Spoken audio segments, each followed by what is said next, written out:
Good evening, guys.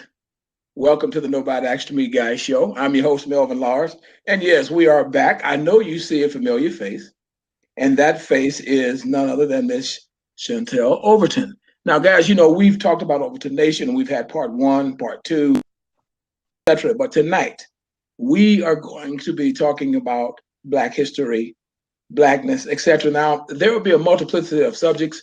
Miss Overton is going to be more of a roundtable discussion with her. I'm not going to interfere and ask her a lot of questions and that kind of thing. She's just going to kind of share with us and educate us and share some information with us. So if you guys have been reading the Facebook posts and those kinds of things, you know what you are in for, and you are in store for a treat. So, guys, listen, we're very happy that you're here. We want you guys to feel free to FaceTime us at any time. The two cameras at the bottom, you can feel free anytime to grab one of those cameras. Come on, FaceTime Ms. Overton, ask her any questions that you'd like to ask.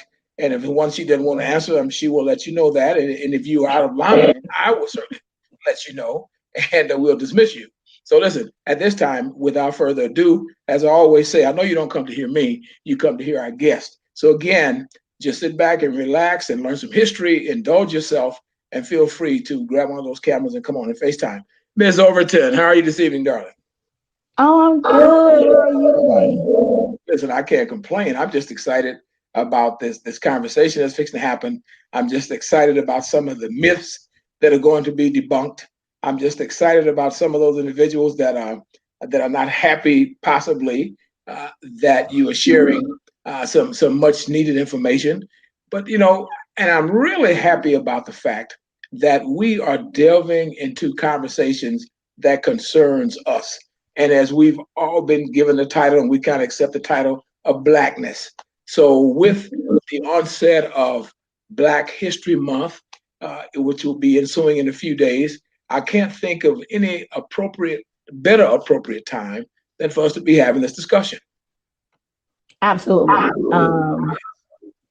I'm not for sure. Are you hearing feedback? Because I'm hearing feedback. No, I'm not. Hopefully nobody else. Okay, good. Hopefully no one else is experiencing it. I can work through it.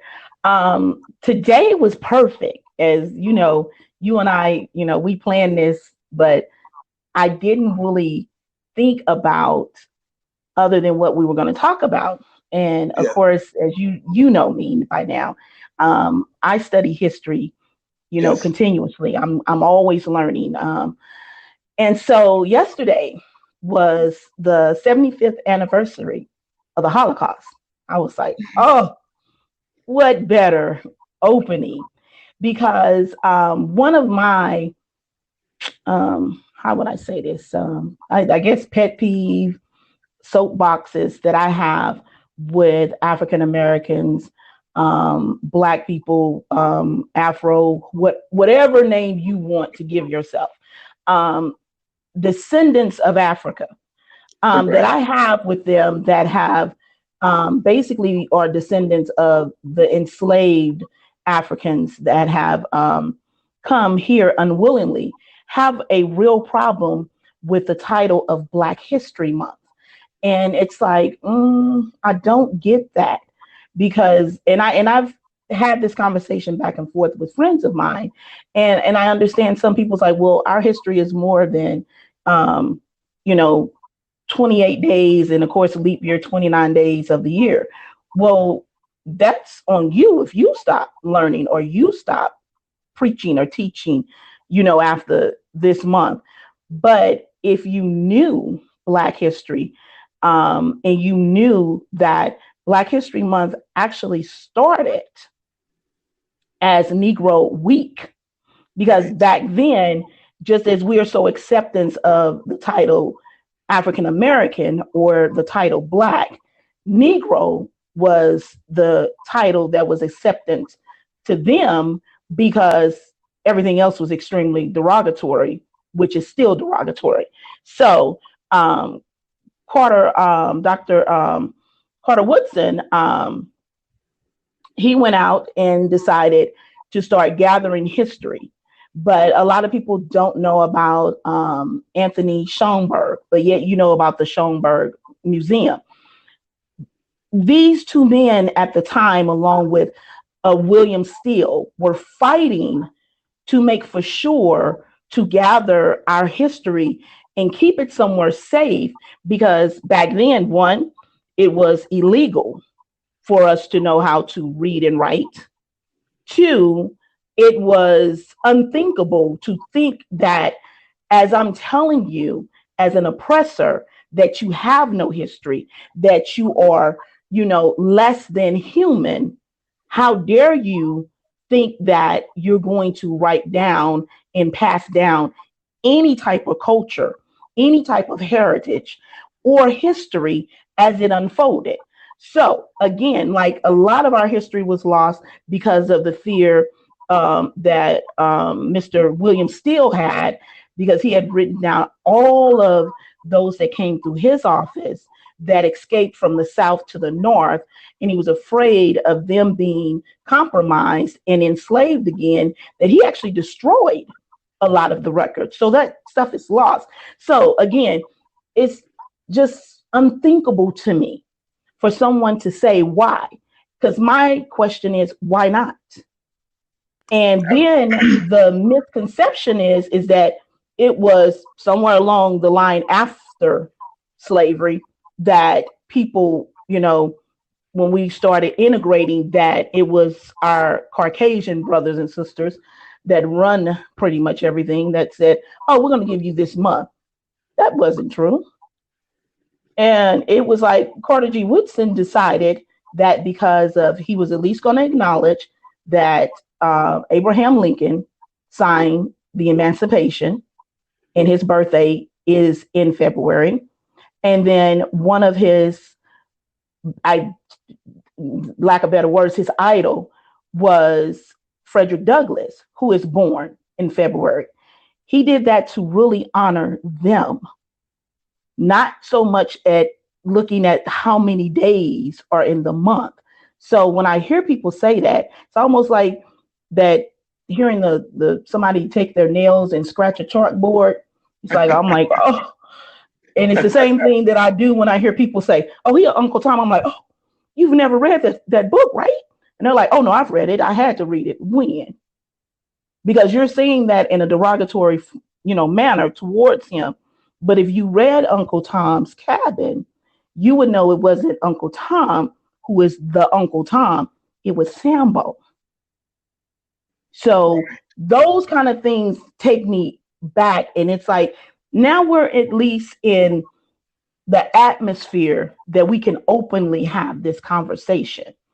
Because one of the things I looked at the 75th anniversary of the Holocaust, and not taking anything from them, because I not only sympathize, I empathize with them, because my ancestors went through 244 years of the worst Holocaust known and experienced by man.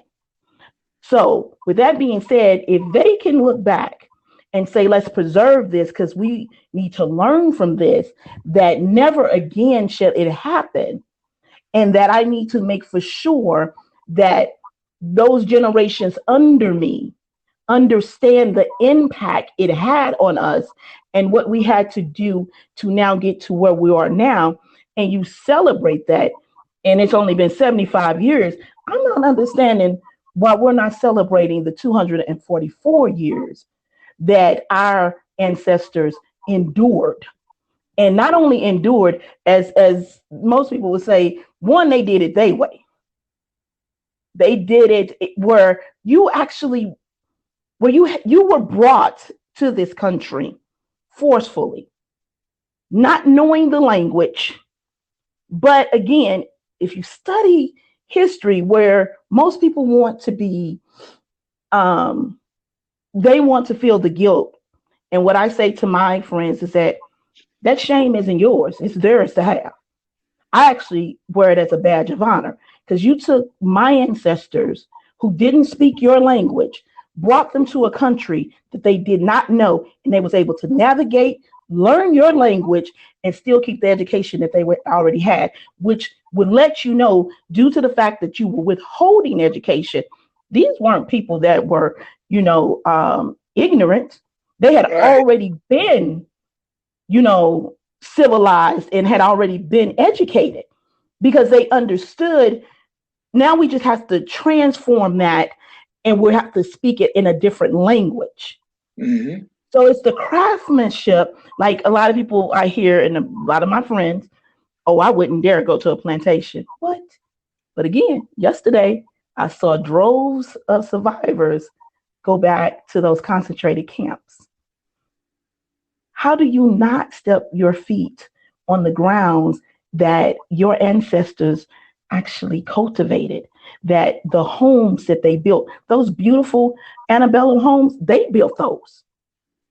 Most of the time, when you go, the irrigation systems, how they vented the rooms, all of that was done with their skill set and knowledge that they brought over. So you actually stole not only human beings, you stole knowledge and stamped your name on a book. It's almost like, you go grab somebody's work, take the cover off, and put your name on and say, I actually, did the research and wrote this. Not happening. So I'm compelling to our race to say stop it and embrace it. We have a month that the spotlight is on us. Don't take the figures that we're used to. Go back and get those from Africa, those that charted and broke ground for us here in America, and teach those individuals as we go forward.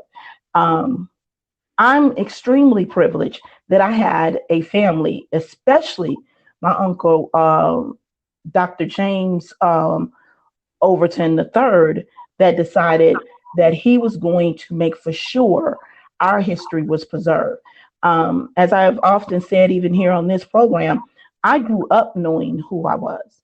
Now, don't always mean that I quite, wrapped my head around it and understood it, but at least to the knowledge that I have now and the understanding, because some of those things I didn't quite understand because I had not been old enough to experience certain things.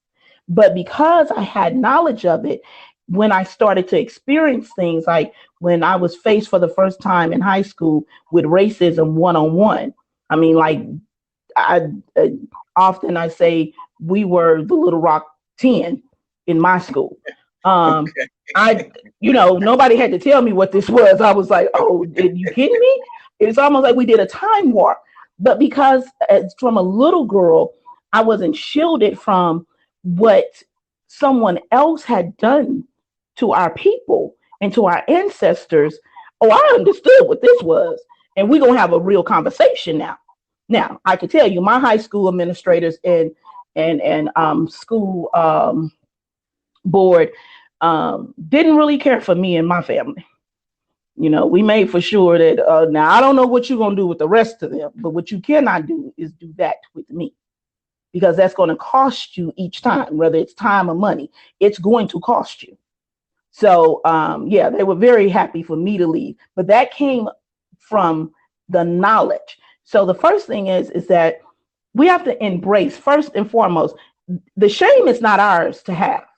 That Mm-hmm. shame belongs to the Caucasians and Mm-hmm. all those who actually decided to, participate in the enslavement of our ancestors. That shame belongs to them. And for someone to tell you, oh, just get over it, or to tell you get past it, then yet will pay homage to the Jewish survivors, let you know really they're not having an issue with you per se. It's having an issue with facing the man in the mirror to say, possibly 4 or 5 generations ago, my ancestors did this to yours. Yeah. And that's And your shame. and to add insult to injury, as what you're sharing, they have no problem reenacting the Civil War all of Oh, the none. time. No, have no problem. Have no Yeah. problem with all of these statues, and that's another conversation. You may touch upon that tonight, I know, but I'm just Mhm. saying, have no problem with paying homage to those individuals that enacted all of this pain and disgust on people. Have no problem with that, but have the audacity to say to people of color, get over it. Mm-hmm. So please continue. And I briefly shared, or I think I shared in depth the last time, my experience one time going to New Orleans, where I was actually in Baton Rouge on Plantation Row, and two buses of white students and their instructor pulled up to the plantation that Bear Rabbit was pinned at. And all I'm going to say, because I'm not going to go into that, you have to go back to the other. But I was like, oh, no, we don't have a conversation, because now I need to get into your mindset. And then I need you to understand that I feel just like those Jewish survivors. Oh, never again, not at least not on my watch. Never again will that happen. So when you have the knowledge and you're equipped with it, and you wear it as a badge of honor as well as a armor, you can go out and battle with them. Like, no, because there are a lot of fabricated information out there too, and there's a lot of us fabricating information. Hence the Harriet Tubman movie. I didn't go watch the previous podcast for that too, but that's why I think it is for us to have a take on the responsibility to get it right, because our ancestors got it right enough to get us out of physical bondage. We have spent. Why would you? Let me interrupt a second here. Why do you think there's so much pushback from those of us who identify ourselves, or who have allowed ourselves to be identified as African Americans, when it comes to another African American sharing history or historical accounts with us? It has been my experience, and that's what you're sharing with me now, is the pushback, the distorted information that's out there. We'd rather take the narrative, and I call our Caucasian friends our less melanated brothers and sisters. We'd rather take the narrative of our less melanated brothers and sisters, as opposed to taking the narrative of those that actually lived through it and had stories passed down. Do you have any particular feelings about why that might be? Yes, what my experience has been was that, and through even my research and studies, especially recently, since I've come aboard, and helped on to Overton Nation to help my uncle. What I've noticed is that there was a shift between the Reconstruction era and the Civil Rights movement. Those who truly had lived through slavery, and the children that were on the very end of it, was very much against us having integrating.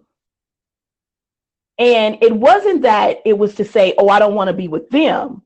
It was more so like, I want the right to go where I want to go and feel like going, but I don't want to force you to be with me, and I don't want to be forced to be with you. Well, when that happened, and saying this, let me bring this part out, because of course everybody knows a huge face of the civil rights movement is Dr. King. But everybody has heard the I Have a Dream speech. Yes. Everybody's heard that. That has been pushed and pushed and pushed, even when I was a little girl. But my family made for sure that I knew Dr. King in a total, like, I knew his whole history. That's why I know Reverend Johns, where most people are like, well, who's Reverend John? That's actually his mentor. So if you don't know, go look that up. But what happened, right? Yeah, yes. And that's fun when you know who he is, and know that Dr. King was his mentor. It is laughable that those people that were getting rid of him and shaming him said, oh, well, we have somebody better that understands. And I'm like, oh, y'all have no idea. Y'all jumped out of the frying pan into the fire. But Right. anyway, what happened was that just his demeanor was more docile. So that's why you had people fearful of Malcolm, because I can tell you, if I would lived in them days, I'd have been more Malcolm, because I'm too outspoken and upfront. And Malcolm was abrasive. Malcolm served up the problems with no chaser. He didn't give you no sugar with it. He was like, look, this is what it is. Where Dr. King was more docile. Not to say that he was, ignorant, but at the same time, there were some things he had not yet experienced that yet Malcolm and so many others had. Because you got to think, Malcolm came from a criminal background. So he saw a whole nother world that Dr. King had not seen. He had experienced life as being a Black man, totally different than Dr. King.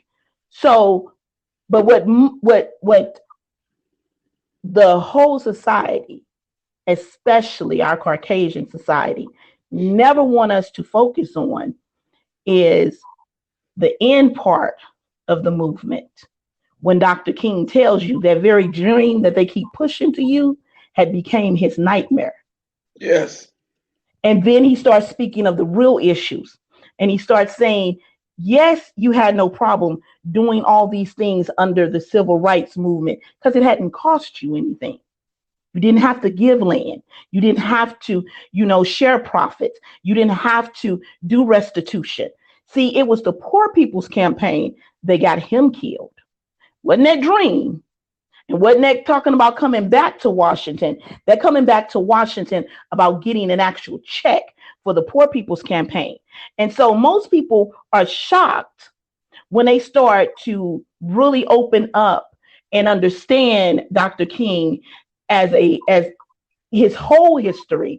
And they're like, well, wait a minute, because I made for sure there's an NBC interview that he did. I think it was 1967. I made for sure during his birthday to post that.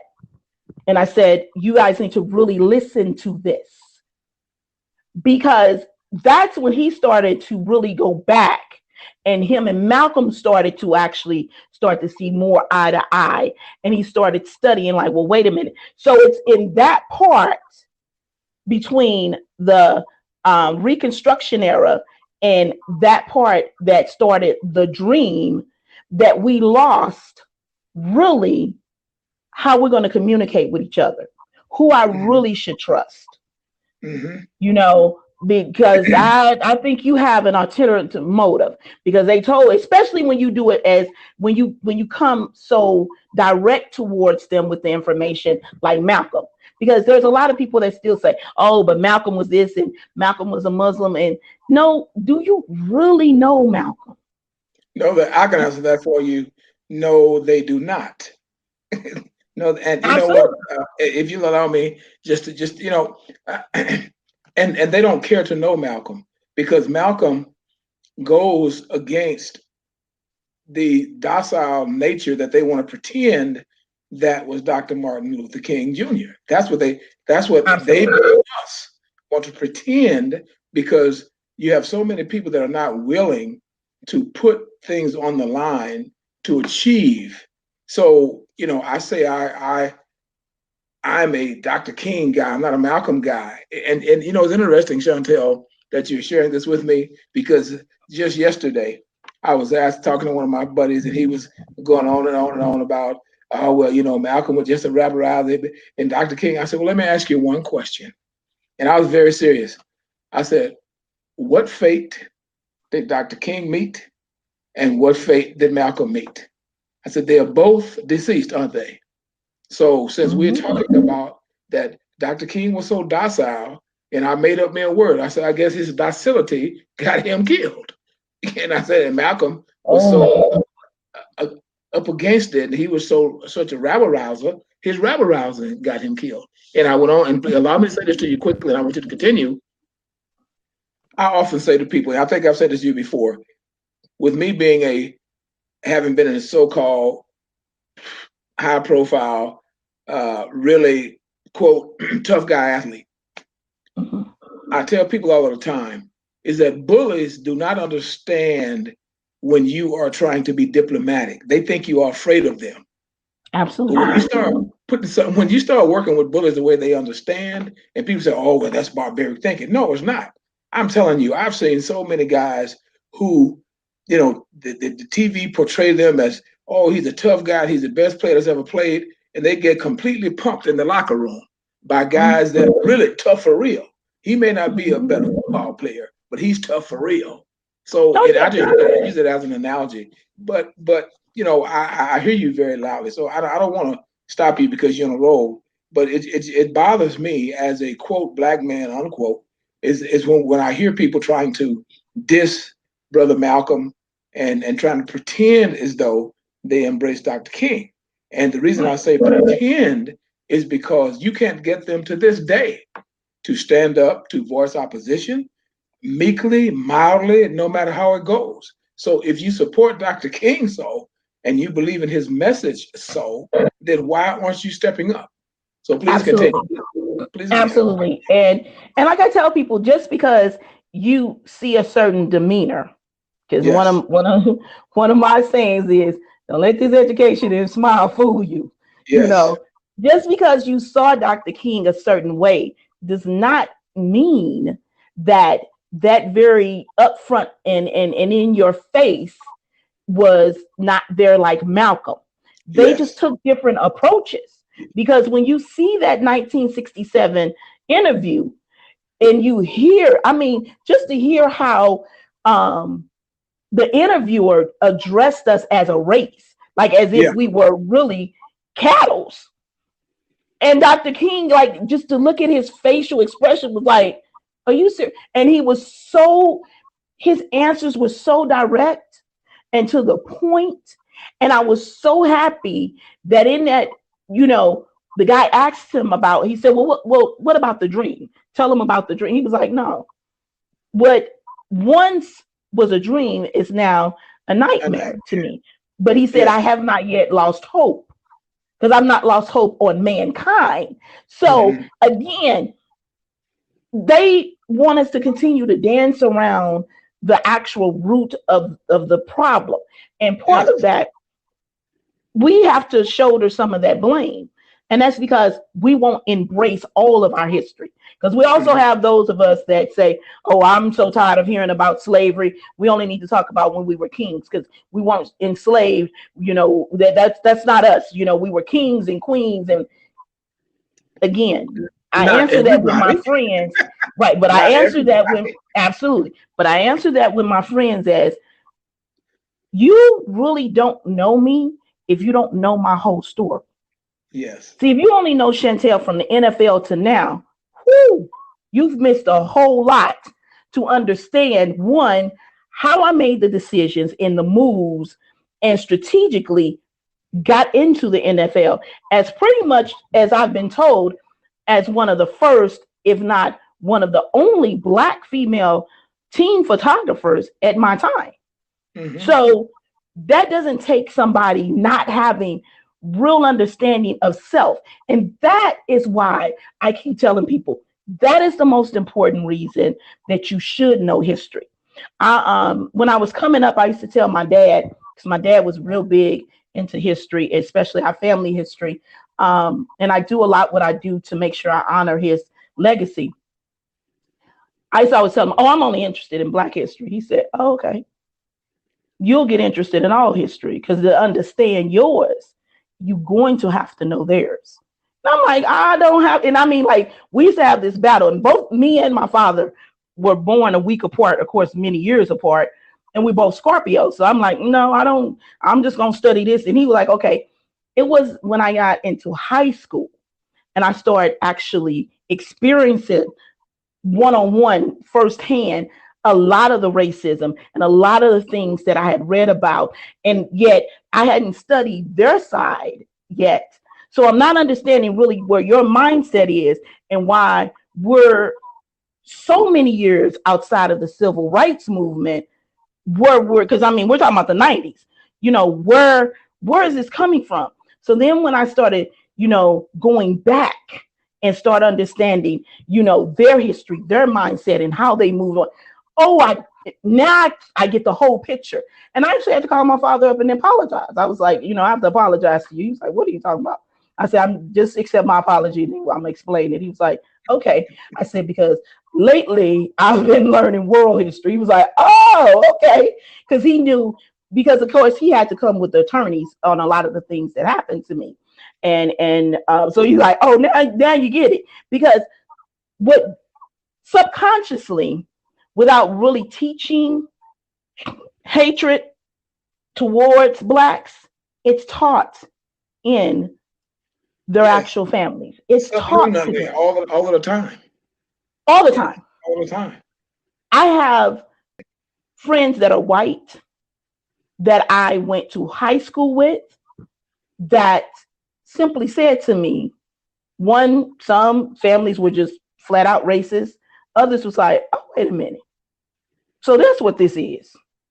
And then they had to go back home and say, no, I think we need to stop doing this. And then their parents are looking at them going, well, where you get that from and why you feel what I'm telling you is wrong now?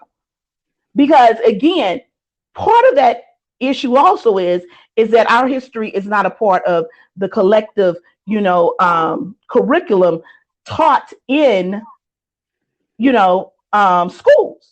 Mm-hmm. And I often tell people, if you don't think history is important, then ask any, educated individual who has a high school diploma, why did they have to take 4 years of it? Well, Chantel, you know what? Today is what? January 28th, 2020, at approximately 8:02 p.m. Central Standard Time. And when people ask questions like that, I make a point of sharing with them is that we still have to have someone to sign some bill to say that we can vote. But why is that? January 28th, 2020. Who else in America have to have someone say whether Chantel or Melvin Lars can vote or not? So as you share that, and I just want to share with you, it really struck a nerve because when I'm talking to my friends, just as you're sharing, it blows me away. And as a former high school principal, when I would have to fight with my school boards to have Black history instituted in school, only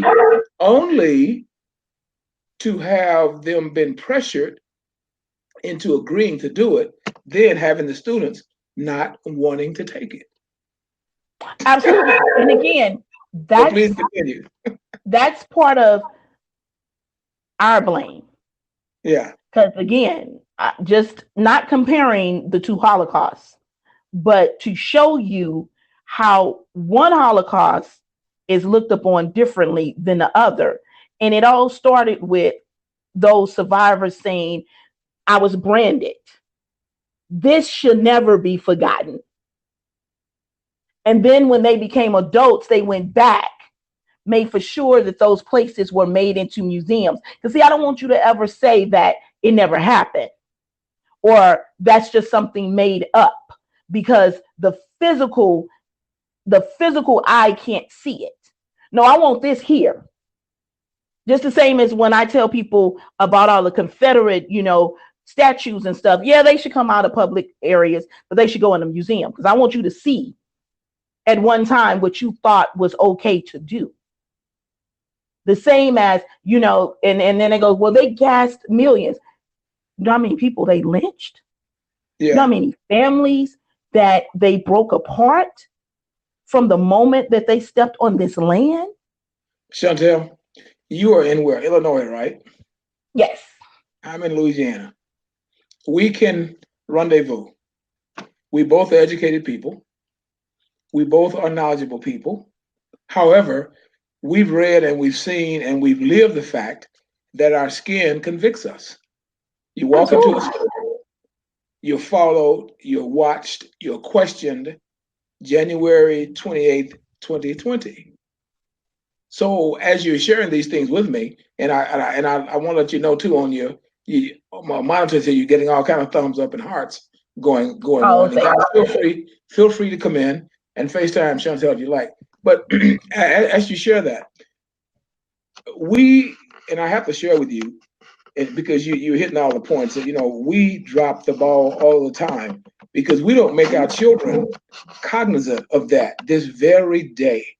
When I was principal, Chantel, I used to order school buses. True story. I would tell my kids to go on a field trip. I always worked basically in integrated schools, and I dealt with so many of our kids that were just lost, who they didn't know who they are, and oh, y'all just old fashioned, and y'all just prejudiced. And I would take them to the mall. I would, and I wouldn't even tell them. Oh, they just be so happy, and I would even tell them why I was taking them to the mall. But I was teaching them a Mhm. lesson, and the lesson I was teaching them, where I'm going, is because Yes. they were followed by security. They were the Mhm. ones that were always suspected. Mr. Lord, why does security guard keep following us around? And I said, no, no, no. It's us. We old people. We are just prejudiced and Mhm. behind the times. So as you share those stories and as you continue to share with us, and as you talk about us dropping the ball because you can't be righter than you are now. We Mhm. continue to drop the ball on January 28th, 2020, because we are in denial. Like guys like Van Jones and dare I say, I just call him the gifted hands man. What's his name over the housing now? You will you Oh will yeah. start being a neurosurgeon to take a job for over housing and development. It just shows you what he thinks of himself. Not that you are too good to do it, but just and if he had not been a man of color, he wouldn't have even been offered a position. They wouldn't have even thought or even went there to even offer him a job like that, let alone him. I from See what I'm day saying? one, I sat back and watched Donald Trump play a heck of a chess game. Yeah, I often told people, I said when when he was running, I said this man is a businessman. Like he understands that and a looks at life charlatan, as a business. and a And I charlatan. said, absolutely. And I said, and he lives by any means necessary to get Hmm. what he wants. And Hmm. I said, I'm watching him move these people around on this board to do what he needs done. And I just recently had the conversation about Pence again. When I was like, it's over. When he announced his running mates, and everybody's like, "What are you talking about?" I was like, "Man, again, that's our fault because we don't even get involved in the process." Okay, people can say what they want to say. You can say, "Oh, we can have a nation within a nation." You can say, "Oh, we can run to this country, that country," due to the fact that most countries are already civilized and have a structure in place, a political structure in place. Unless you become a part of that structure, you're not going to do much changing. So, due to the fact that we live here, we should be engaging in the process. Because I told people, I said, well, do you not know who Pence is? Because you all are looking at Trump as the very bad man. No, you need to look at Pence and his policies from Indiana. Then you need Clone. to check his brother. And you need to understand how many people that they got just from family members that they're moving around to make for sure to one, put them in power, and two, keep them in power. So you have to watch them. Because I said Trump was smart. It's not that he liked Pence, but again, he's a businessman. I know as a Republican, because at one time he spoke very, very, very derogatory against the Republicans. But then he ran on a ticket. But then he turned around and got the one individual that all of them hated, Pence. So now I'm gonna be able to do all the dirt I want to do and act out in the most childish manner that I know to be because I'm a narcissist. And you won't really try to move me because if you move me, you get him. It was an ingenious move. And everybody goes, oh no, no, no. So now that the impeachments are happening, we're having the conversation again. I say, now what did I tell y'all? I said, and again, when he started, everybody's like, well, I don't understand why they won't do this, because they don't want Pence. And they got to make for sure Pence doesn't have enough time to be in office to run on a ticket off of what he's done. Because no man can run off of somebody else's accomplishments. So I can't give you enough time to come in and make any, laws or any, changes or do anything that may be miraculous, whatever. No, because the last person we wanted, even before we got him, was definitely you. So again, you have to know the players in order to know how to move. And I tell people, like my friends that are really into football, and we are so split on the whole football thing too. But those that really were into football and understand the game prior to the whole Kaepernick situation, which I'm with Cap, I understand, but at the same time, I work for the NFL. So there, that whatever you want to take from that, whatever. But those that understand the game understand, and which is what made me a better team photographer and a photographer, just in total, was I understood the game. My father taught me the game since I was in diapers. So I understood where to position myself based off of who was playing, what position you were playing, because I knew all the people in your positions that you played. So I understood if there's a corner here, if there's a tight end here, and if the formation is this, oh, well, wait a minute, this is going to be a passing situation. So I don't need to be, if you're on the 50-yard line, I don't need to be on the 30-yard line. I actually need to be in the end zone, because if you go deep with this ball and then he cuts a route, I'm standing there, which actually is why I ended up getting my job with the Rams. Because I was the only one in the infield when, I can't remember if it was Torrey or Isaac Bruce that caught a deep ball, because I had already read the play. Mm-hmm. And so while everybody else, huddled in the middle and down, and I was like, well, let me go down here, because this looks like this is going, and if they don't come this time by the second play, they'll be down here by me. So again, you have to know. So if that's almost like we keep on trying to figure out about our financial situation. We don't understand finances because we don't know finances. Mm-hmm. You have to understand money and how money circulates and works in order to really understand how to gain better control of your money. And then actually, you will then understand the collectiveness of why we should be, spending money amongst each other, where it runs around in our own communities that look like us 12 times before it leaves. So there's a lot of parallel things that are going on that's causing the ultimate problem. But first and foremost is you don't know history. Because if you knew history, I'm trying to think, what did I post? Oh, when I post Dr. King's interview, I say, sounds familiar. Mm-hmm. All the things that he was talking about are the same things that we're fighting today. But because you didn't hear that king, and because you didn't study that king, you didn't understand he was already fighting police brutality. Absolutely. He was already fighting, unfair housing and the red zoning. He was already fighting those things. Absolutely. Those are the things that Malcolm was fighting. But again, he was fighting the very thing that my ancestor, Anthony and his father, Antoine, and my great-great-grandfather, Henderson, then were fighting in the Louisiana, Mississippi area long before Dr. King came along. And but we are still fighting it. Absolutely. We're still fighting it to this day.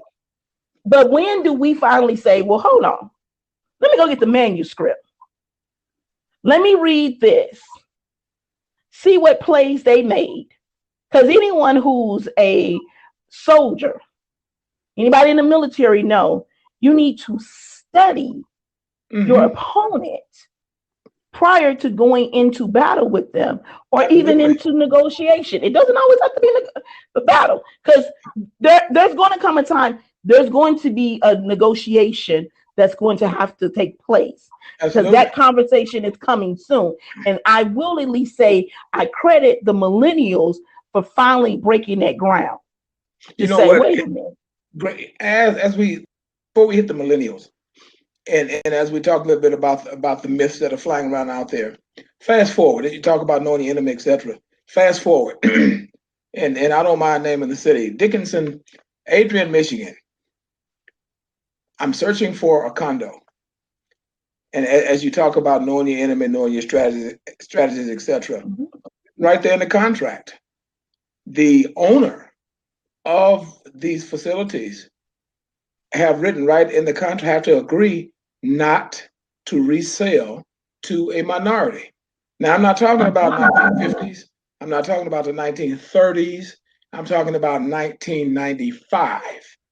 You know, Mhm. when you talk about fair housing and redlining and discrimination. And if I could just take you back for a second, because I have to I have to visit Cap's situation, as you should. I think you shared very eloquently. However, it went deeper than that. It was politics from the beginning.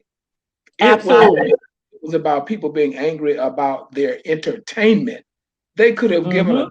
damn about whether he took a knee or not because he was what he was protesting.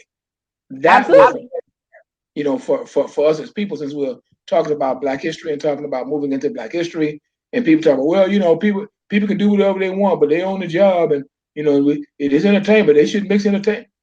That's always been a part. So as I watch that whole narrative unfold, it is now again. I'm going to say it again. January 28, 2020. They still have not addressed the real issue. Just the man is black from sports because it's about politics. And then you have the audacity to insult the man. What are you holding a special workout for? You don't need a special workout. You hold a workout like you hold a workout any place else. I played high school ball, college ball, free agent with two teams in the NFL, with the Raiders and with the Houston Oilers. I've seen it up close and personal from the inside. The contract negotiation, all of that stuff. And it just people do not, and you've already said it, people do not want to learn what it is they are really dealing with. They want to dance around the edges. So and now if you allow me to move into the situation with the millennials, my take with our millennials is very simple. They are expanding, but they don't want to draw from knowledge of the elders. There So you please go. go. There you go. I would say there's a very small percentage of there's a small percentage of millennials that will listen to the elders and those that came before them. Let me touch on that, because I'm glad that you made those clarifications that you did. Um, Part of the reason that we have been so misguided is, who are you listening to? When I first started helping my uncle, and he and I had a conversation of, what do I remember? My grandmother Georgia telling me, or his father talking to me, or even my father who had passed on. Um, what information do I remember about the family? And we got this talking, and I was like, Uncle, I remember them saying, because I don't know how it was, or maybe it was Annie Malone parade was coming up, but I was saying Anthony owned a beauty school, and then he was like, I remember that, and we were, and I said, and he was her mentor, right? So then when I started doing speaking engagements and stuff, first and foremost, uh, including people in my family, were not happy with me. They was just like, well, no, you're not understanding. This is what happened, and but like, no, because I've seen the documents now, and I know what I know, and I know I have memory as far back as 3 years old. My father tested that memory, and when I could tell him exactly what our house looked like, the things that we did, and all of the stuff in the cars that we drove, and where I went to preschool, he was like, whoa. That's why I tell people, be careful what you do around kids, because some of us have long memories, and I'm one of those. So with that being said, even well-known historians, these are people who have went to college to be recognized as historians, to teach our history, battled me and said, there's never been any documentations. There's never been. I actually went and found it. and I have the documents. I have the advertisement. And not only that, did he run a beauty college? It was accredited.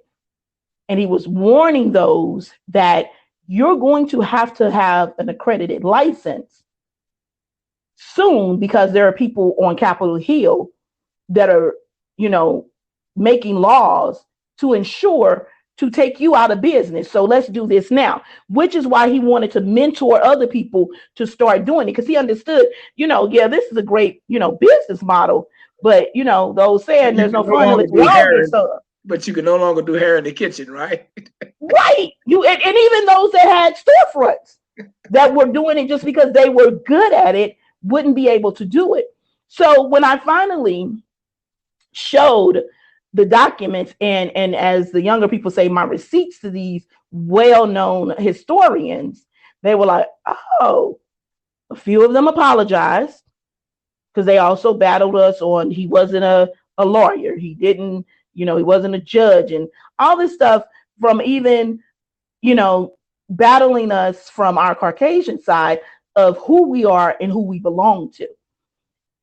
I say that to say, make sure that the accreditation that of the person that you're listening to, especially when it comes to history, is accredited.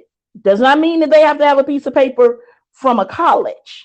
I'm talking about someone who actually did the research, someone who actually went out and made for sure the information was true. And then I want to say to all, because there are a lot of historians out there would tell you, oh, you can't listen to the verbal history that was passed down, that was fabricated.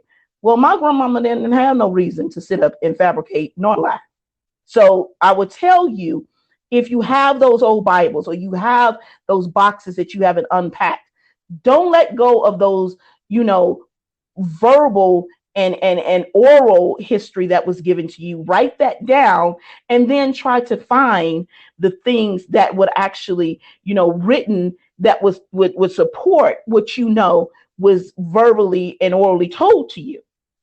Because there was a lot that was orally told to me that finally, thanks to my uncle and thanks to even some of my own research, then now I have documents that support that. But then when I was going out telling people these things, they were like, including our family, was like, no, that didn't happen. So-and-so didn't know. Like, no, because I had one family member that swore it down that these 3 sets of children wasn't a particular family member's kids. And I was like, no, he fathered 3 different branches. And they was like, no, no, I'm telling you. And they was like, well, you don't know, you didn't live then, but I have the documents. And I know, because as a kid, if you sit and you playing with dolls or jacks and you ain't supposed to be listening, but you're listening, you hear a lot. And so you retain that. So I heard a lot. So then when I started seeing the documents, I was like, oh, wow. So the good Reverend did have a lot of wives. 2 that weren't on paper and 1 that was, So, and that's my own family. But so those things I would share with people to say, again, part of history is to inspire. I'm laughing because that was widespread knowledge in a lot of neighborhoods, and it wasn't just people of color. They had a family on this side of town, a family on the other side of town, and may have had a family, as you're sharing, on the other side of town. And most of the time, the women knew each other. Yes. Unlike today. Yes. So I know, please, and it's getting time for us to go, because I know you can't be on here all night. However, right. Please allow me to say to you is that when you hear people say, well, you can't, go by verbal, so where else are you going to get it? We write things down that people tell us. Obviously, if we were not in that era, or even if we were in that era, and somebody was relaying to us a specific action, then how else do you get it? That's why it's called documentation. Absolutely. So, you're always going to have detractors, within the family. You're going to have detractors outside the family. You're going to have people that just do not want, number one, it revealed. They can know the truth, but for Mhm. whatever reason, they don't want it revealed. It may expose too many skeletons and Mhm. things of that nature. And we have seen That, that on more than one occasion. right. And I wanted to make for sure to share this part because it was so profound to me about 2 weeks ago while I was working on a project for Overton Nation. I often have music or movies playing in the background as I work just to be background noise. And I put on The Lion King. If and I've seen this movie a million times, and I'm not going to get so in depth in it on really because what happened was I felt like the creator and the ancestors were really speaking to me that particular night because this scene with Rafiki and Simba that I had seen so many times. And again, I understand where the original story comes from. And I've studied that, you know, African ancestor that I was like, wait a minute, why is this hitting differently? I would say to those without me going in depth, if you have time and it's out there on YouTube, just that scene, it's about maybe anywhere from 6 to 10 minutes. Really look at that scene because I said, wow, they impacted a lot in that scene and said volumes. Because in that scene, basically, he tells him, you don't even know who you are. And then when his father comes speaks to him, he says, you have forgotten me. He says, no, father, no, I haven't. Yes, you have. You have forgotten who you are, so you've forgotten me. So for us to so willingly to forget a section of our ancestors is really to not have knowledge of who we are. It's to forget and be lost like Simba was running around in that Perry. So look at that. I mean, like really look at that because Rafiki is what we know in the African tribes and village as the historian. So you again, some of you guys need to, just do your own research. I mean, I'm going to give you kind of like, the appetizer, then you go ahead and go get the meal. But really look at that and start to, especially those of you that have children and grandchildren, and start questioning yourselves of what am I doing? What am I doing to assist? And what am I doing to harm? And I can tell you, if you are shielding them from the entire history, and as ugly as enslavement was, and as horrible of what happened in the civil rights movement, you're doing them a disservice. Mm-hmm. Because then what happens, thank God that my parents and my family didn't shield me. When I got to high school and it first surfaced, I was like, oh, I know what this is, but there's so many of our children, because they're shielded and they don't know their history. They don't even know that they're being, discriminated against.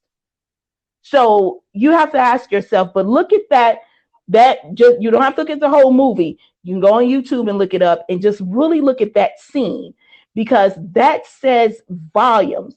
Then we have to ask ourselves, how many times are we going to keep knowing the truth and allowing others to keep telling lies? Now, that's the Harriet movie, in my opinion.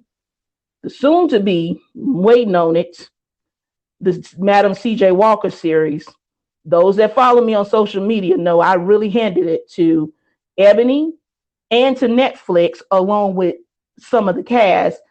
Stop saying she's the first anything. Just give her just dues that she did it in a time when she was not supposed to. But even if you don't want to recognize Annie Malone and definitely not my ancestor, Anthony Overton, then you have to stop saying she's the first this or one. No, stop it. Because if there had not been an Annie Malone, and honestly, if you know the real history, Annie accused her of stealing the formula that built her company. because she was Annie Malone's right hand. So we got to start holding people accountable even when they look like us. And then, of course, The Bankers. The movie is finally going to be released, from what I've been told by an insider. It's probably March 2020. And I reached out to them too. Y'all can stop billing that as they was the first to buy a bank. There was a whole group, and there was an actual organization that my ancestor Anthony was a part of, that was the Black Negro Bankers. And a photo that I have and I've shared online. And anybody that wants to keep in contact with me online, you can see these things. It's ohmy.net, and I'm ohmynet on everything. So this picture had at least 50 Black men that was running banks. So it wasn't in the late 50s or 60s, but yet it does not mean that they didn't face their challenges, break ground again. So yes, let's pay homage to that. But let's not forget that section that kicked that door open to even make it possible for them to possibly even dream to do this. And then to understand DNA. And then I'm going to close out. I often tell people that I believe anything and everything that we need is embedded in us. And it is embedded and threaded in our DNA. For a long time, I didn't understand why I had the need to be an entrepreneur. Understanding my whole entire family now, I understand that. But those that are now out seeking your money for DNA, and I'm not paid, I'm not affiliated with these individuals, I'm going to tell you, but I'm telling you based on our own experience as well as the research I've done. Go to AfricanAncestry.com. AfricanAncestry.com was doing it long before anybody else. I learned about them from a young lady that is, I think she's Asian and African American. She has a famous book. It's called Finding Samuel Lowe. So she was looking for her grandfather. It's actually her company. And me researching, like I said, I didn't just get into this. I've been doing this long time ago before she finally finished that book, is when I found out about her company. And her company, what they did so uniquely was they went out and gathered DNA samples from the actual tribes. So their bank has the largest DNA samples from African tribes. So not only can they tell you where you came from most of us, our Caucasian bloodline, they'll be able to actually tell you what tribe you came from. And my uncle just recently did it, and we got our results back. And so and I won't share it on here because I'm going to share it with my family first. They don't know yet, but right. We actually know what tribe that we come from. And I wasn't shocked. I thought it was going to be somewhere, in the Sierra Leone's area, but we're in the Nigeria, Ghana area. So yeah, but we actually know what tribe that we are from now. Fantastic. Well, listen, Chantel, it certainly has been great. I'm loving having you here, and we're going to do this more because we haven't even finished with our series yet. But it's the perfect way to kick off our Black History, our pre-Black History Month, and getting things started.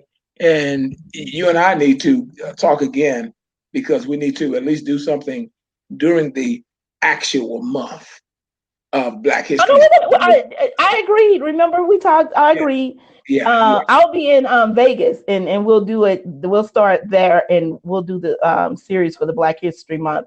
And absolutely. Again, I need us to talk after we finish broadcasting, so that I can be sure I have the correct date, because I have so many people that have that are booked, and I'm double booked here, which is I'm happy about that. I want to make sure I have the right date. So listen, okay, guys, we and as I said, you had thumbs up and hearts, and here lately, I guess we're doing a good job because they don't come on and ask very many questions. They put the thumbs up and the hearts up and that kind of thing, which I really appreciate. But we just want to thank all of our guests for being here tonight and for watching in. Chantel, if they want to contact you, I know you said Oh My Net. If you share again, please, how our guests may contact you.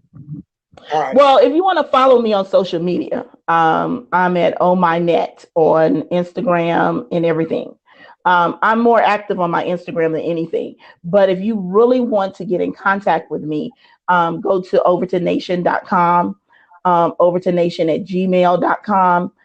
If I don't see it, one of the individuals, as like my uncle, myself, and a few other people, we man that communication. So those are ways that you can get in direct contact with me. Fantastic. Thank you very much. Okay, guys, as you know, this is the Nobody Asked Me Guy show.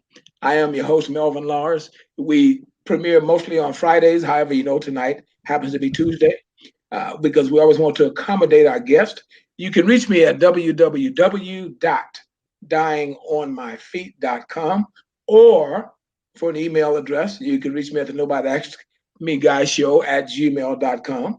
And if you just feel so inclined that you want to hear my voice, just dial 440-935-0374. And guys, listen, encourage your friends to go to our YouTube channel and subscribe. And you can play this over and over again.